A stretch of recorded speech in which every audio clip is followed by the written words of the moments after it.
ng rosemary. Ayan. Sorry, nag-blur. Ayan, rosemary yan. Rosemary yan, guys. Ayan. Masyado kita eh.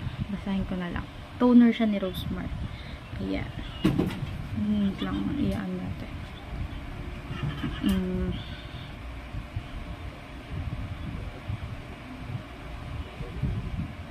Hindi talaga kita. Basta, ano siya, kagaya ko, 24 hours, kagaya ko, rejuvenating toner. Tapos, meron din tayong sunscreen. Ito. Pag natuyo, tsaka ko i-apply. Natuyo mukha ko. Basa? Banasa ang mukha ko. Tapos, susunod, ito, yung nabili ko sa Shopee na ano to? Makeup palette. So, ayan. Ayan siya, guys.